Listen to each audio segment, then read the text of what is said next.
अस्सलाम वालेकुम। Last lecture पे हमने एक्सरसाइज 1.1 स्टार्ट की थी, जिसके हमने पहले 6 सवाल कर लिए थे। अब नेक्स्ट हमने क्वेश्चन नंबर 7 से स्टार्ट करना है। जो क्वेश्चन नंबर 7 से स्टार्ट हो रहे हैं पार्ट्स, उनके जो हमारे पास क्वेश्चन की स्टेटमेंट है वो express the given complex number in Cartesian form and plot on Argand diagram, यानी हम इनको कार्टेशियन फॉर्म में प्लॉट करना है, उसके बाद उसको हमने आर्गन डायग्राम पे शो करना है। जेड दिया हुआ 2 6 5/6, सिस का मतलब है कॉस एयोटा साइन, तो हमारे पास 2 कॉस π/6 प्लस एयोटा साइन π/6 आ जाएगा। कॉस π/6 हमारे पास है √3/2 प्लस एयोटा साइन π/6 है 1/2।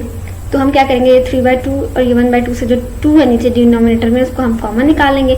बाकी हमारे पास √3 प्लस 2 आ जाएगा, ये 2 और 2 कैंसिल हो जाएगा, हमारे पास √3 प्लस एयोटा आ जाएगा। ये हमने इसको कार्टेशियन फॉर्म में कन्वर्ट, कार्टेशियन फॉर्म का मतलब है एक्स और वाई वाली, एक्स और वाई कोऑर्डिनेट्स वाली फॉर्म में, यानी एक्स प्लस एयोटा वाई वाली फॉर्म में चेंज कर लिया। अब इसको हमने आर्गन डायग्राम पे प्लॉट करना है। आर्गन डायग्राम में प्लॉट करने का हमारे पास क्या तरीका है, एक तो हमारे पास यहाँ पे आर दिया हुआ है और थीटा दिया हुआ है, उसकी फॉर्म में भी हम शो करते हैं। और ये अंडर ये हमारे पास 3 आ गया, और यहाँ पे हमारे पास y जो है वो 1 आ गया। इन दोनों फॉर्म में हम इसको एक साथ शो कर सकते हैं।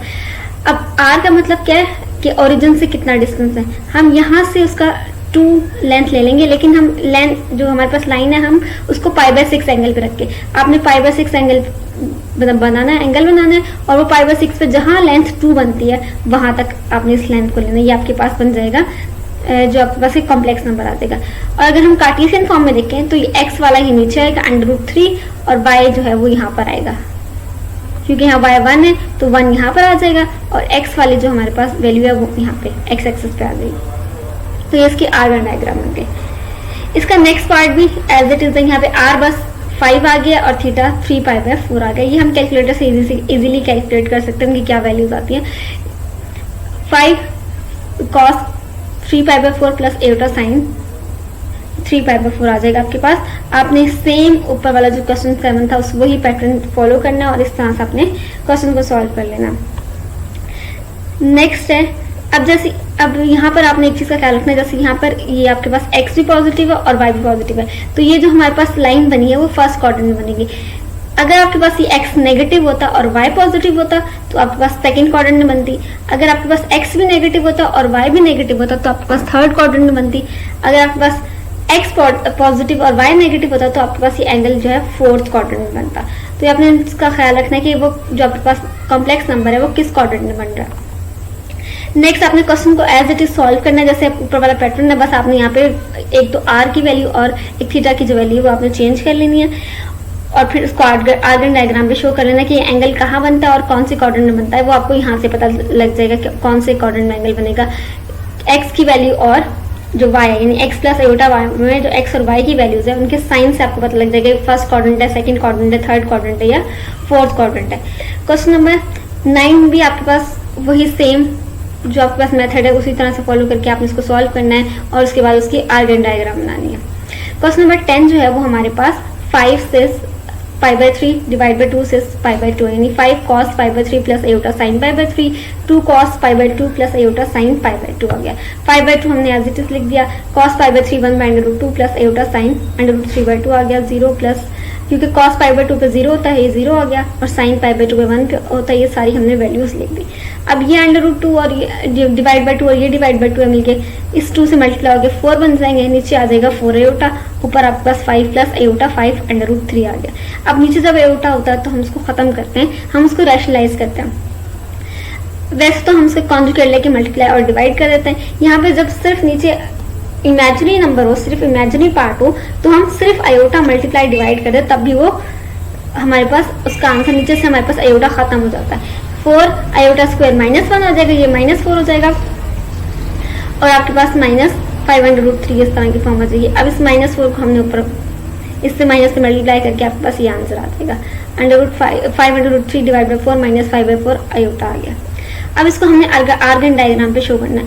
अब यहाँ पे डिनोमिनेटर में आपके पास ये जो एंगल है, मतलब एक ऊपर न्यूमरेटर और डिनोमिनेटर आपके पास क्वेश्चन वाली फॉर्म में नंबर्स हैं, तो जो हमने एक फॉर्म जो प्रूफ पढ़ा था उसमें जब हमारे पास डिनोमिनेटर और न्यूमरेटर ये दोनों इस तरह की फॉर्म में, क्वेश्चन की फॉर्म में जब कॉम्प्लेक्स नंबर होता है तो हमारे पास जो आर्ग्यूमेंट यानी जो उसका थीटा बनता है वो θ1 माइनस θ2 बनता है। जब मल्टीप्लाई होता है तो प्लस हो जाता है θ1 प्लस θ2, जब डिवाइड हो रहे होते हैं तो हमारे पास θ1 माइनस θ2 आ जाता है। अगर हम इसको θ1 माइनस θ2 करें तो हमारे पास क्या हो जाएगा, π/3 माइनस π/2। तो जो हमारे पास बनेगा वो -π/6 बनेगा। यहाँ से भी हमें पता चल गया कि ये फोर्थ क्वाड्रेंट में माइनस, क्योंकि अगर हम नेगेटिव क्लॉकवाइज डायरेक्शन में लें तो हमारे पास फोर्थ जो क्वाड्रेंट बनता है वहां पे -π/6 आ जाता है, क्योंकि इस डायरेक्शन में हम पॉजिटिव एंगल लेते हैं एंटी क्लॉक, और क्लॉकवाइज डायरेक्शन में हम एंगल नेगेटिव लेते हैं। और यहाँ से अगर आप देखें तो यहाँ पे क्या हो रहा है, एक्स वाली जो मतलब जो एक्स प्लस आयोटा वाई बनता है, एक्स पॉजिटिव है और वाई नेगेटिव है। एक्स पॉजिटिव और वाई नेगेटिव जो होता है वो हमेशा फोर्थ क्वाड्रेंट में होता है, तो इसलिए आपके पास ये एंगल इधर बनेगा।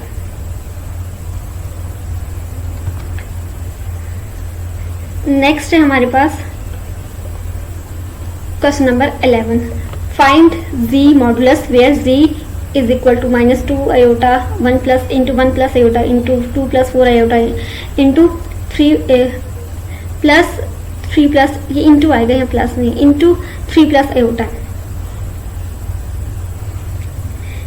यहाँ से हमारे पास आ जाएगा, अगर हम यहाँ देखें तो x 0 है और y जो है -2 है, तो मॉडुलस में हमारे पास क्या होता है, x square plus y square का स्क्वायर रूट आ जाएगा।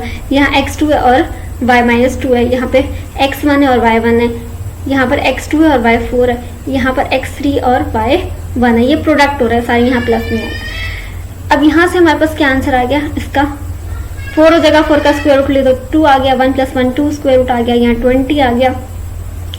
यहाँ पर आपके पास 10 आ गया, 3 का स्क्वायर 9 + 1 10 आ जाएगा। ये 200√2, इसको अब हम एक फॉर्म में कन्वर्ट करने के लिए इस प्राइम फैक्टराइजेशन कर लेते हैं अंदर वाले के। 20 के हम करेंगे तो हमारे पास आ जाएगा 2 स्क्वायर मल्टीप्लाई 5 आ जाएगा, तो ये हमारे पास बाहर निकल जाएगा 2 स्क्वायर जो होगा। 10 जो है उसको हम 5 × 2 वाली फॉर्म में लिख सकते हैं। अब आपके पास 2 × 2 है तो ये 4 बन गए, 2 टाइम्स स्क्वायर रूट है तो स्क्वायर रूट का स्क्वायर आके 2 आ जाएगा, 5 स्क्वायर रूट भी 2 टाइम्स है तो ये 5 रह जाएगा। अब ये टोटल इक्वल टू 40 आ गया। नेक्स्ट है हमारे पास z मॉडुलस हमने फाइंड आउट करना है, जबकि हमारे पास ये नंबर्स इस वाली फॉर्म में दिए हुए, क्वेश्चन वाली फॉर्म में, ऊपर भी प्रोडक्ट हो रहा है नीचे भी प्रोडक्ट हो रहा है। आपने वही काम करना है, आपने जिस तरह निकालना है x square plus y square का स्क्वायर रूट, इसका भी इन चारों टर्म्स का आपने अलग अलग निकालना है। ऊपर वाले ये दोनों मल्टीप्लाई हो जाएंगे, जो रिजल्ट निकलेगा, नीचे वाले मल्टीप्लाई हो जाएंगे, फिर जो आंसर आएंगे उसको आपने कैंसिल आउट करके देख लेना। कैंसिल आउट क्योंकि नंबर्स ही आएंगे ना, जब मॉडुलस लेते हैं तो हमारे पास रिजल्ट एक नंबर, यहाँ से भी एक नंबर निकल आएगा, यहाँ से भी और यहाँ से भी। ऊपर वाले दोनों नंबर्स को साथ मल्टीप्लाई कर देना, नीचे वाले दोनों नंबर्स को साथ मल्टीप्लाई करके उनको डिवाइड कर देना। डिवाइड करने से आपके पास आंसर आ जाएगा। नेक्स्ट है हमारे पास क्वेश्चन नंबर 12। क्वेश्चन नंबर 12 में हमारे पास गिवन है z दिया हुआ है और हमें कहा हुआ है कि if z is equal to z bar, तो हमने प्रूव करना है कि वो रियल, यानी real if and only if z is equal to z bar या z कॉन्जुगेट, यानी कॉन्जुगेट के इक्वल होगा z तो रियल होगा, और अगर रियल है तो यानी हम दोनों साइड्स प्रूव करनी है। रियल है तो कॉन्जुगेट के इक्वल होगा और कॉन्जुगेट के इक्वल है तो रियल होगा। तो हम क्या करेंगे, z हमारे पास a प्लस आयोटा भी, हम पहले सपोज कर लेते हैं कि वो रियल है। रियल है इसका मतलब उसका आयोटा वाला पार्ट नहीं है, i जो b है वो नहीं है, इसका मतलब z जो है वो a के इक्वल है। z a के इक्वल है तो हम z कॉन्जुगेट ले लेते हैं। कॉन्जुगेट में हमारे पास क्या होता है, जो आयोटा वाला पार्ट है अगर वो पॉजिटिव है तो नेगेटिव हो जाता है, नेगेटिव है तो पॉजिटिव हो जाता है। लेकिन यहाँ पर तो हमारे पास आयोटा वाला पार्ट है ही नहीं, तो उस पर कोई फर्क ही नहीं पड़ेगा। अगर ये a है तो z कॉन्जुगेट भी a के इक्वल ही आएगा, यानी z और z कॉन्जुगेट आपस में इक्वल आ देंगे। अब नाउ अब हमने लेट करना है कि उलट वाला, अब ये लेट करेंगे z is equal to z bar.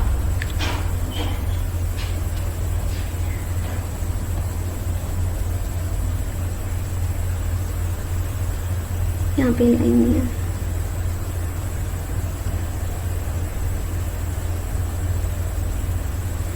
z is equal to z bar. z bar के इक्वल है तो हमारे पास z की जगह a प्लस आयोटा b आ जाएगा, is equal to a plus iota b modulus आ जाएगा। हम इसी फॉर्म में लिख लेंगे, बस z की जगह उसकी वैल्यू पुट कर देंगे। a प्लस आयोटा b वाली फॉर्म में रहेगा, और यहाँ से हमारे पास कॉन्जुगेट लेने से प्लस आयोटा प्लस वाली टर्म नेगेटिव वाली टर्म में कैंसिल हो जाएंगे। अब ये प्लस है और माइनस है क्योंकि दोनों साइड पे सेम है तो कैंसिल आउट हो जाएगा, या उसको देख सकते हो आप, उसको जाकर उधर माइनस हो जाएगा, प्लस माइनस होकर खत्म हो जाएगा। यहाँ आयोटा भी है और यहाँ माइनस आयोटा भी उधर चला जाएगा, तो 2 टाइम्स आयोटा भी आ जाएगा इक्वल टू 0। अब 2 एक कॉन्स्टेंट है, 2 तो 0 के इक्वल हो नहीं सकता। आयोटा भी हमें पता है कि -1 का स्क्वायर रूट होता है, तो ना 2 0 है ना आयोटा 0 है, दोनों की वैल्यूज हैं, 2 तो फिक्स है, आयोटा -1 स्क्वायर रूट है, आयोटा जो है स्क्वायर रूट के -1 के इक्वल है, तो बाकी हमारे पास जो b बचा है, अगर तीन नंबर्स, 3 क्वांटिटीज का प्रोडक्ट 0 है तो इनमें से एटलीस्ट एक तो 0 होगी ना, ये भी 0 नहीं है, ये भी 0 नहीं है, तो इसका मतलब जो है वो b 0 है, तभी इनसे दो नॉन जीरो नंबर किसी 0 से मल्टीप्लाई के 0 होंगे ना, तो यहाँ पे इसका मतलब है कि b = 0 है, b 0 है तो इसका मतलब क्या है, जो हमारे पास कॉम्प्लेक्स नंबर है एक्चुअली वो a z = a, जो b आयोटा वाला पार्ट है वो 0 हो जाएगा, तो z = a आ जाएगा। जब हमारे पास आयोटा वाला पार्ट नहीं है, इसका मतलब जो है जो कॉम्प्लेक्स नंबर है वो हमारे पास रियल है, यानी पहले हमने रियल सपोज करके ये प्रूव कर दिया, फिर हमने ये सेकंड वाली केस सपोज करके रियल प्रूव कर दिया। अब यही काम हमने प्योर इमेजिनरी नंबर के लिए करना है कि अगर हमारे पास प्योर इमेजिनरी है, इफ एंड ओनली इफ का मतलब होता है अगर दिस साइड ट्रू है तो फिर हमारे पास लेफ्ट साइड ट्रू है तो राइट साइड भी ट्रू होगी, और राइट साइड ट्रू है तो फिर हमारे पास लेफ्ट साइड भी, यानी दोनों केसेस होते हैं। एक को लेट करके हम दूसरे को प्रूव करते हैं, फिर दूसरे को लेट करके हम कन्वर्सली दूसरी साइड भी प्रूव करते हैं।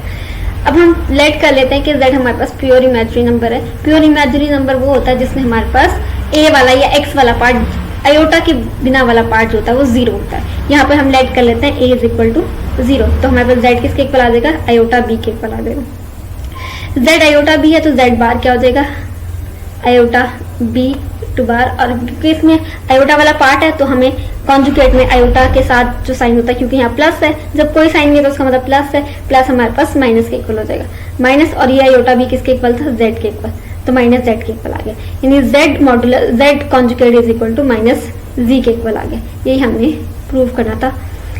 अब हम कन्वर्सली प्रूव करेंगे, कन्वर्सली का मतलब हम ऑपोजिट डायरेक्शन में जाएंगे। अब हम ये प्रूव करेंगे, लेट करेंगे और ये दूसरा वाला प्रूव करेंगे, z = -z कॉन्जुगेट। अब ये हमने लेट कर लिया कि z जो है वो z कॉन्जुगेट के इक्वल है, या फिर हम इसको क्या, ये z कॉन्जुगेट ये पिछले वाला ही पार्ट था। अब कन्वर्सली हम सपोर्ट करेंगे z = -z conjugate, a + iota b = -a - iota b। अब ये हमारे पास a जो होगा यहाँ पे माइनस प्लस वाला साइन है वो माइनस में चेंज हो जाएगा, क्योंकि हमारे पास कॉन्जुगेट में क्या होता है, आयोटा के बाद साथ वाला पार्ट जो होता है वो 0 हो जाता है, मतलब चेंज हो जाता है, उसका साइन पॉजिटिव है तो नेगेटिव, नेगेटिव है तो पॉजिटिव हो जाता है। अब ये हमारे पास माइनस ए हो गया और ये प्लस आयोटा भी हो गया, माइनस आयोटा भी और ये प्लस आयोटा भी और प्लस आयोटा भी दोनों क्योंकि सेम है वैल्यूज तो ये कैंसिल आउट हो जाएंगी, बाकी ये ए रह गया और ये माइनस ए रह गया, ये माइनस ए उधर जाके प्लस ए हो जाएगा, = 0, विच इम्प्लाइज दैट क्योंकि 2 हमारे पास 0 के इक्वल नहीं हो सकता, 2 एक कांस्टेंट है और वो तो 0 के इक्वल हो ही नहीं सकता, बाकी जो बचा a, दो नंबर मल्टीप्लाई हो रहे हैं और उनका रिजल्ट 0 आ रहा है, दोनों में से एटलीस्ट या तो दोनों 0 है या एटलीस्ट एक 0 है, 2 तो 0 के इक्वल हो नहीं सकता, इसका मतलब क्या है, जो a है वो = 0, इसका मतलब जो है हमारे पास z है वो b आयोटा के इक्वल है, और जो z है इसका मतलब a पार्ट नहीं है, तो इसका मतलब हमारे पास जो नंबर है वो प्योर इमेजिनरी नंबर है। नेक्स्ट है हमारे पास क्वेश्चन नंबर 13। क्वेश्चन नंबर 13 में हमने प्रूव करना है कि हमारे पास जो कॉम्प्लेक्स नंबर, दो कॉम्प्लेक्स नंबर अगर गिवन है तो ये जो हमारे पास 4 इनइक्वालिटीज बनती हैं वो सेटिस्फाई हो जाएंगी, मतलब ये आप ये जो this greater less than this less than this और equal to this less than और इक्वल टू दिस, ये हमें पूरा प्रूव करना है। अब उसको प्रूव करने के लिए हम लेट कर लेंगे और कुछ जो प्रॉपर्टीज हम आपको साथ साथ बताते होंगे, ये प्रॉपर्टीज हमने इसमें यूज करनी है। लेट z1 + z2 स्क्वायर जो है वो हमारे पास, क्योंकि हमने एक पहले पढ़ ली थी ये प्रॉपर्टी कि हमारे पास कोई नंबर और उसका कोई कॉम्प्लेक्स नंबर उसका कॉन्जुगेट अगर मल्टीप्लाई करें तो वो उसके मॉडुलस के स्क्वायर के इक्वल आता है। अगर हम z1 + z2 का स्क्वायर लें तो वही नंबर और उसके कॉन्जुगेट का, अगर आप ये समझ लो z पूरा z है, एक कैपिटल z, ये आपके पास कॉम्प्लेक्स नंबर है, कॉम्प्लेक्स नंबर के मॉडुलस का square = complex number multiply it's conjugate, क्योंकि दो कॉम्प्लेक्स नंबर को सम करने से भी एक कॉम्प्लेक्स नंबर बनता है। ये कॉम्प्लेक्स नंबर है और ये भी, ये हमारे पास एक कॉम्प्लेक्स पूरा एक कॉम्प्लेक्स नंबर है, तो कॉम्प्लेक्स नंबर का मॉडुलस का square = complex number multiply it's conjugate, जो ये वाली प्रॉपर्टी है। अब हमारे पास जो कॉन्जुगेट होता है वो प्लस माइनस हो, मल्टीप्लाई और डिवाइड हो, सब पे सेपरेट हो जाता है, तो यहाँ पे प्लस पे भी सेपरेट हो जाएगा।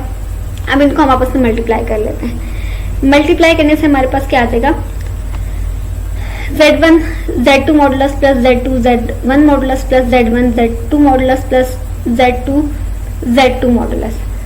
अब दोबारा से हमारे पास ये वाली प्रॉपर्टी अप्लाई होती है, यहाँ पर आ जाएगा नंबर और उसका कॉन्जुगेट प्रोडक्ट हो रहा है, इसका मतलब उस नंबर के मॉडुलस का स्क्वायर आ जाएगा, ये वाली property, plus Z2 Z1 modulus plus Z1 Z2 modulus, और ये Z2 नंबर और उसके कॉन्जुगेट जो है वो आपस में मल्टीप्लाई हो रहा है, तो इसका मतलब क्या है, उसके मॉडुलस के स्क्वायर के इक्वल आ जाएंगे। अब ये जो हमारे पास बनता है Z2 Z1 यानी एक नंबर और दूसरे नंबर का कॉन्जुगेट प्लस दूसरा नंबर और पहले नंबर का कॉन्जुगेट, इस तरह से अगर हमारे पास फॉर्म बनती है तो ये प्रॉपर्टी है कि हमारे पास Z जैसे Z1 Z2 कॉन्जुगेट है, Z2 Z1 conjugate, Z2 conjugate Z1 है, तो ये हमारे पास बनता है 2 times real of Z1 Z2 conjugate. ये हम कोई दो कॉम्प्लेक्स नंबर लेके वेरीफाई भी कर सकते हैं, ये इसका आंसर यही निकलेगा। मतलब कोई भी दो कॉम्प्लेक्स नंबर होंगे, एक इस तरह से आ रहा हो कि एक का कॉन्जुगेट दूसरा नंबर से मल्टीप्लाई हो रहा है प्लस नंबर सेकंड वाले के कॉन्जुगेट से मल्टीप्लाई हो रहा है, तो हमारे पास जो रिजल्ट निकलता है वो उन पहले नंबर और दूसरे नंबर के कॉन्जुगेट के प्रोडक्ट से जो हमारा कॉम्प्लेक्स नंबर बनेगा उसके रियल पार्ट को अगर हम 2 से मल्टीप्लाई कर दे तो उसके इक्वल आता है। ये वेरीफाई हो सकता है किसी भी दो कॉम्प्लेक्स नंबर को लेके। तो हम क्या करेंगे, इन दोनों को हम 2 times real part of Z1 और Z2 के कॉन्जुगेट के इक्वल आ जाएगा। अब ये हमारे पास रियल पार्ट जो होता है, कोई भी कॉम्प्लेक्स नंबर अगर आप देखो उसमें रियल पार्ट होता है प्लस इमेजिनरी पार्ट होता है, और उसका मॉडुलस का मतलब real part plus imaginary part दोनों का स्क्वायर और स्क्वायर रूट लिया, ये हमेशा हमारे पास रियल पार्ट से बड़ा होगा। रियल पार्ट इसके इक्वल आ सकता है, इससे लेस हो सकता है, लेकिन वो मॉडुलस से लेस रहता है, या लेस या इक्वल रहता है, उससे बड़ा नहीं हो सकता। इस तरह इमेजिनरी पार्ट भी खुद किसी कॉम्प्लेक्स नंबर का इमेजिनरी पार्ट उस कॉम्प्लेक्स नंबर के मॉडुलस से लेस या उसके इक्वल रहता है, उससे बड़ा नहीं हो सकता। ये हमारे पास एक ये प्रॉपर्टीज है, और तो इसको यूज करेंगे हम रियल पार्ट वाले को, कि रियल पार्ट ये वाली चीज जो होती है वो इससे लेस है। तो इसका मतलब यहाँ पर अगर हम लेस देन वाली इनइक्वालिटी लगा, लेस देन और इक्वल टू वाली, तो ये हमारे पास इसको हम रिप्लेस कर सकते हैं, क्योंकि अगर ये चीज छोटी है और ये चीज बड़ी है तो हम अगर इसको रिप्लेस कर रहे हैं तो इक्वल वाला भी हमारे पास लेस और इक्वल से चेंज होगा। तो हमने इसको चेंज कर दिया और इसको भी चेंज कर दिया।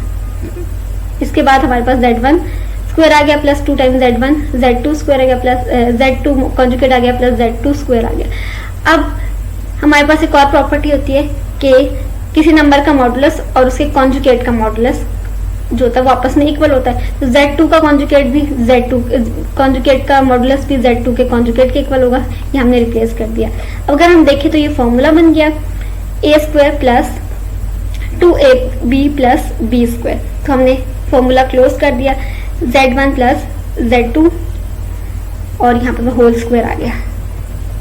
और अगर हम देखें तो हमने स्टार्ट कहाँ से किया था, यहाँ से Z1 प्लस Z2 का मॉडुलस का स्क्वायर, और ये हमारे पास लेस देन, क्योंकि एक दफा भी इनइक्वालिटी आ गई तो हम अब इक्वल नहीं लगा सकते, हम वो ये इनइक्वालिटी लगाएंगे, दिस लेस देन दिस। तो ये हमारे पास ये फॉर्म आ गया, स्क्वायर खत्म कर देंगे, क्योंकि हमारे पास जो सवाल में जो हमें प्रूव करना था उस कंडीशन में कहीं स्क्वायर नहीं, तो हम स्क्वायर खत्म कर देंगे। तो ये हमारे पास एक इक्वेशन बन गई, यानी हमारे पास एक ही वाला पार्ट जो है वो प्रूव करके ये जो है ये लेस देन इससे है। नेक्स्ट अब हमारे पास तो हमने लेट का लेना है, Z1 का मॉडुलस लेना है, Z1 हमने Z2 प्लस भी कर देना और माइनस भी कर देना है। और जब हम बड़ी से मॉडुलस में से 2-3 वैल्यू मतलब कुछ पार्ट्स को अलग करते हैं तो वो हमारे पास इक्वल नहीं रहता, बल्कि लेस देन और इक्वल की कंडीशन आती है। जो कंबाइंड वाला होता है वो हमेशा लेस होता है और सेपरेट वाले से लेस और इक्वल हो सकता है सेपरेट वाले से। तो हम ये Z2 उसमें से सेपरेट कर देंगे तो यहाँ पे लेस देन और इक्वल टू वाली कंडीशन आ जाएगी, क्योंकि मॉडुलस है, मॉडुलस का आंसर मतलब ये वाला जो मॉडुलस वाला साइन होता है वो नेगेटिव को खत्म कर देता है, तो Z2 भी हमारे पास पॉजिटिव हो जाएगा। अब ये Z1 के साथ जाके Z2 माइनस हो जाएगा, Z1 minus Z2 less than Z1 plus Z2 whole वाला जो मॉडुलस के, ये हमारे पास एक इक्वेशन आ गई।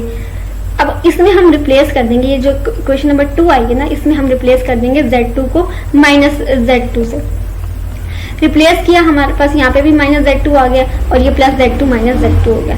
ये वाला तो मॉडुलस की वजह से खत्म हो गया, क्योंकि मॉडुलस नेगेटिव साइन को खत्म कर देता है। यहाँ पर क्योंकि दोनों का सम हो रहा था तो ये ऐसे खत्म नहीं हो सकता। अगर एक क्वांटिटी नेगेटिव या पॉजिटिव है तो वो तो खत्म हो सकती है, लेकिन ये दोनों प्लस या माइनस हो रहा है तो वो खत्म नहीं हो सकती। ये माइनस का साइन हमारे पास एज इट इज रह जाएगा। अब यहाँ पे इसको हम इक्वेशन नंबर 3 का नाम दे देंगे। अब हम नेक्स्ट लेट करेंगे, जिस तरह हमने Z1 को लेट किया था उसी तरह हम Z2 लेट करके Z1 ऐड और सब्ट्रैक्ट करेंगे।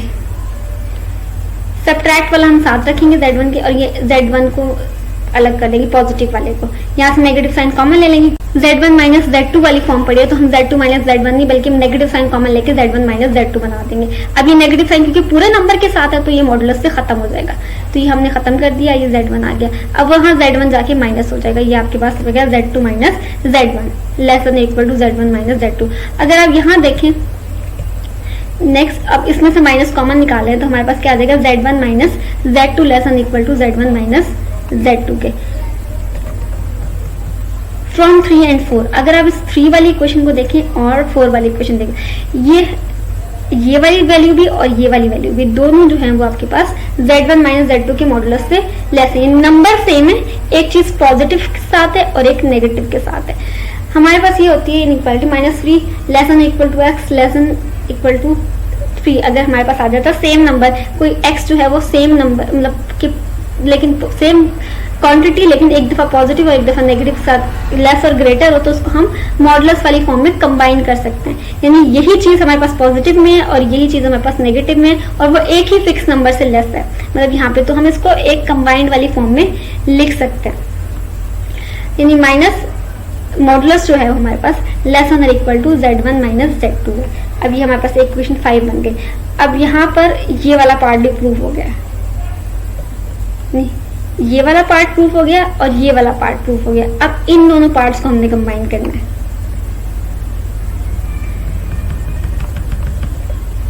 अब हमारे पास जो बीच वाला पार्ट है उसमें क्या है, Z1 माइनस Z2 जो है वो लेस देन है Z1 प्लस Z2 के। अब दो चीजें सेम, ये प्लस में हो रही हैं और ये माइनस हो रही है, दो क्वांटिटीज हैं, दो आपस में सब्ट्रैक्ट हो रही हैं और दो ऐड हो रही हैं। जाहिर सी बात है जो ऐड हो रही है वो उसका नंबर बड़ा होगा, जो सब्ट्रैक्ट हो रही है वो उनकी वैल्यू छोटी होगी। तो यही यहाँ पर मैंने लिखा हुआ है कि कॉम्प्लेक्स नंबर में नेगेटिव वाली जो है वो लेस और इक्वल हो सकती है पॉजिटिव वाली से, उससे ग्रेटर नहीं हो सकती। तो ये हमारे पास बीच वाला पार्ट आ गया। फ्रॉम 1 एंड 6 जो हमने स्टार्ट वाला लिया था, 1 और 6 हमारे पास, 1 क्या था हमारे पास, 1 में हमारे पास था Z1 प्लस Z2 इससे लेस है और 6 में हमारे पास था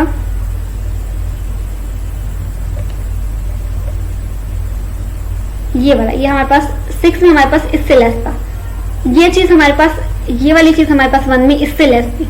1 में लिखा हुआ था Z1 प्लस Z2 का मॉडुलस जो है वो लेस है दिस, और 5 में लिया हुआ है ये जो हमारा पास नंबर है वो इससे लेस है। तो हम इन तीनों को कंबाइन करके इस तरह से लिख सकते हैं। ये हमने कंबाइंड वाली फॉर्म में लिख दिया।